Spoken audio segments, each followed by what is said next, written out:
Welcome everybody to the new series on my channel. This is a game called rFactor.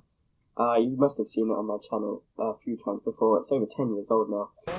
This track is a custom mod track called Los Martinez on the Grand Canarias.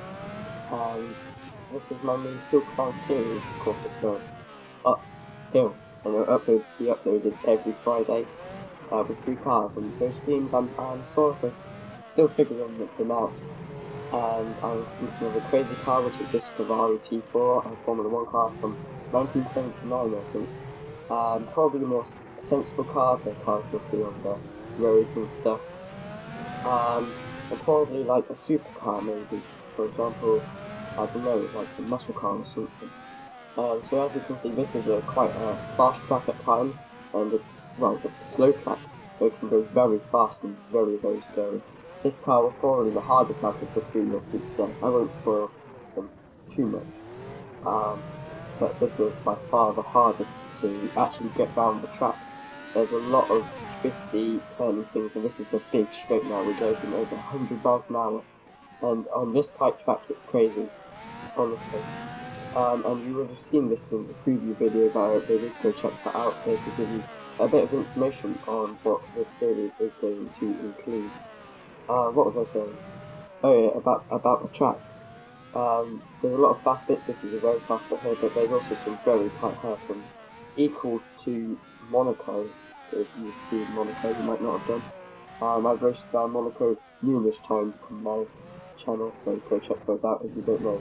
And the tightest hairpin, which is basically a corner that's basically 180 degrees that you do not know. Yeah, they're basically as tight as that, which is the slowest corner on the F1 car. Some facts from me, yes. So anyway, back to the car. This is nearing the end of the lap now. That corner there is quite deceiving actually. You think you can take it quite fast, but it needs to begin rather slowly. And this is the end part of the lap now through the forest. It is quite fast, however, you need a lot of force on you if you really want to go quickly through here. I don't, because I just want to get the lap finished, because I've had over 20 attempts by this point and I can't be bothered.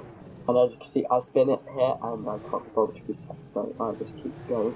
However, this was a very quick car, and I'd imagine it will stay at the top of the leaderboard for quite a while. And I'm just stopping the car now, and the next car is the Mercedes 190E.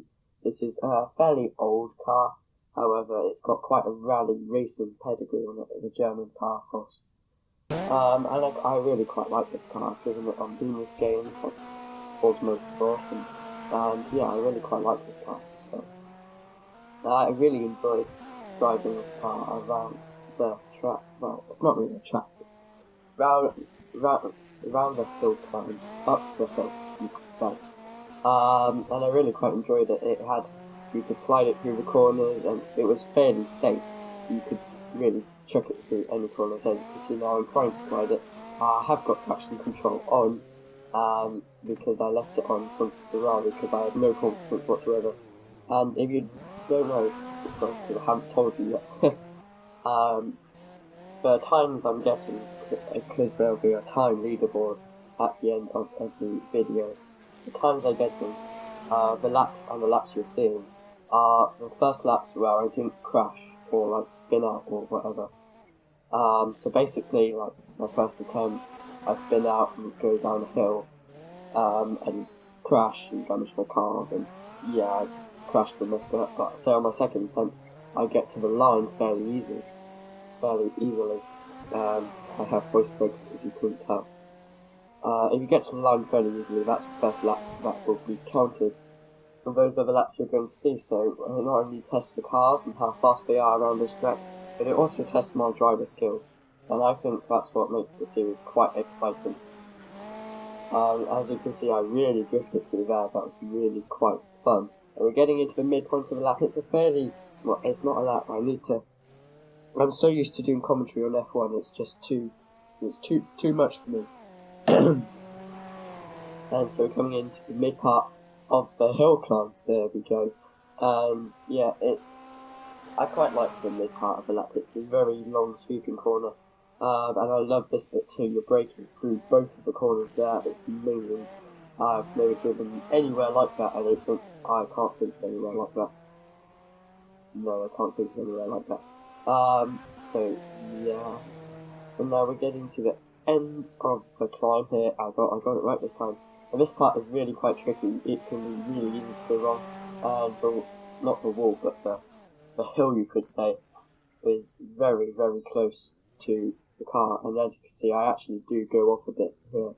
But it doesn't matter too much because I recover it fairly easily. And I didn't get too much damage. I remember it being a bit yellow on one of the bumpers maybe. But I didn't go down the hill. I managed to save it fairly easily, so it's not too bad. My cold is trying to kill me now, so now I've started commentating. And this is the end of a lap. I didn't want to take it too quickly, as I found with this car that if you go too quickly through the corners, it will just, and you put the throttle on maybe, it will just slide out against you, and I don't really want that happening on the big corners. At the end of a lap, you know, this is probably fairly easily, and I actually go off again. I really need to improve this bit of the track. Of course I'll get better as I go through all of the stages and stuff, but yeah. So the last car of the day, this is the car you saw in the preview video, the Lamborghini Gallardo, probably the longest name I've ever seen. LP570-4 Superleggera. I think that's how you pronounce it. It's Italian, and it sort of sounds Italian, so I reckon I've done a pretty good job. And this was a very, very fast car. I found it was very, very understeering. You can see me now going through here, just really trying to push it through, and it's just not giving me the amount of steering I really want. This didn't even happen with the Mercedes, yet alone the F1 part. And yeah, it wasn't very pleasant to drive, although it did sound very pretty, as you can hear now. So I just, if I could buy a supercar, which I can't, I wouldn't buy the supercar. Suppose I'd buy a nice Ferrari, maybe, I'm not sure really. Depends, you know, I'm fairly young at the minute, I can't really drive at all, I'm not saying you do, but yeah, I wouldn't drive from these cars. This car had serious power. It was getting up to speeds comparable to the Ferrari Formula 1 car. If you don't know, that was the World Championship car driven by Jody Scheckter. I think that's how you get that. Maybe that's how you pronounce his name. Really not too sure, but he was South African. I think it was also driven by Mario Andretti. I'm not sure, you can look that up on Google and Wikipedia. But yeah, we're coming into the middle of the hill climb. This is where it sort of levels out to this fast sweeping corner. The car didn't feel too understeered through this corner. It was going fairly fast, however, through the hairpins it was really lacking that. I'm not sure what it was, but it wasn't giving me the amount of steering I really wanted. And so we're coming through the barrier there. That might be a graphical glitch, I can't remember. I recorded this on the weekend, and now it's Friday, and so there's 5 days in between, and so, you know, I can't really remember a lot of stuff, but yeah, I went through the barrier. I don't think it slows me down that much.